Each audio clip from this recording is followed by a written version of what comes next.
Kementerian ESDM mencatat kontribusi penerimaan negara bukan pajak dari sektor mineral dan batu bara hingga 11 November mencapai 146,85 triliun rupiah. Capaian PNBP dari sektor minerba ini mengalami lonjakan yang cukup signifikan bila dibandingkan dengan tahun sebelumnya. Meski begitu, staf khusus Menteri ESDM bidang percepatan tata kelola minerba, Irwandi Arief mewanti-wanti agar semua pihak tetap berwaspada dalam merespons kenaikan ini. Pasalnya, harga beberapa komoditas tambang mulai turun. Seperti diketahui, lonjakan penerimaan negara di sektor pertambangan ini tak lain dipicu lonjakan harga komoditas, khususnya batu bara. Sejak perang Rusia-Ukraina meletus pada 24 Februari 2022 lalu, harga batu bara melonjak signifikan, malah lama bertahan di atas $400 Amerika Serikat per ton. Meskipun kini harga batu bara sudah cenderung menurun, harga batu bara di kontrak Desember di pasar ICE Newcastle tercatat masih berada di $320 AS per ton. Penjualan batu bara berkontribusi sekitar 70 hingga 80% dari total penerimaan negara bukan pajak.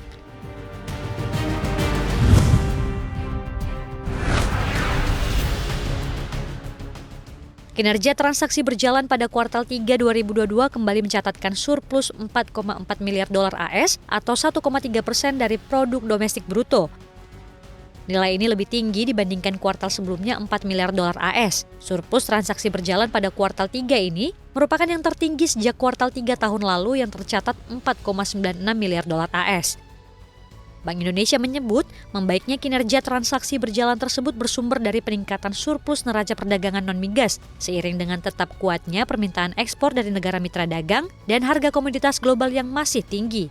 Defisit neraca pendapatan primer juga sedikit lebih rendah seiring dengan penurunan pembayaran imbal hasil investasi langsung. Di sisi lain, defisit neraca jasa tercatat lebih tinggi sejalan dengan peningkatan mobilitas masyarakat dan berlanjutnya pemulihan ekonomi domestik.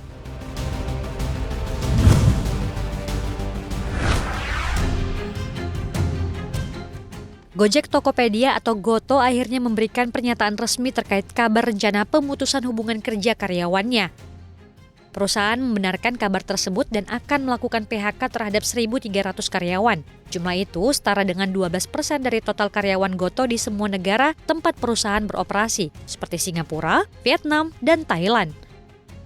PHK dilakukan terkait dengan navigasi grup perusahaan tersebut di tengah kondisi ekonomi global yang semakin penuh tantangan. Perusahaan menegaskan karyawan yang terdampak akan memperoleh paket kompensasi sesuai dengan peraturan dan perundang-undangan di tiap negara di mana Goto beroperasi. Goto juga memberikan sejumlah dukungan finansial, antara lain berupa tambahan 1 bulan gaji, serta kompensasi pengganti periode pemberitahuan, dukungan pencarian kerja, serta layanan konseling.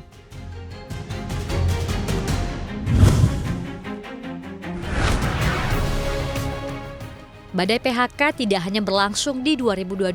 CEO Amazon Andy Jassy mengatakan pemutusan hubungan kerja di raksasa e-commerce itu akan berlanjut hingga awal tahun depan. Andy Jassy menjelaskan perusahaan belum menetapkan berapa total jumlah karyawan yang akan di-PHK hingga tahun depan. Namun, setiap pimpinan unit kerja akan berkoordinasi dengan baik sebelum memutuskan. Amazon sebelumnya dikabarkan akan melakukan PHK kepada sekitar 10.000 karyawannya di pekan ini. Amazon menjadi perusahaan terbaru yang masuk ke deretan perusahaan teknologi yang telah mengumumkan PHK signifikan dalam beberapa pekan terakhir. PHK dilakukan di tengah ketidakpastian ekonomi dan penurunan tajam permintaan.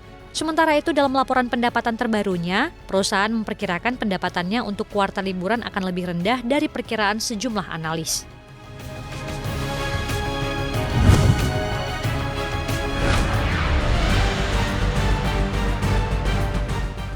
Tak hanya negara barat dan Uni Eropa, negara Sakura atau Jepang turut mencatatkan kenaikan inflasi tertinggi dalam 40 tahun terakhir sejak Februari 1982.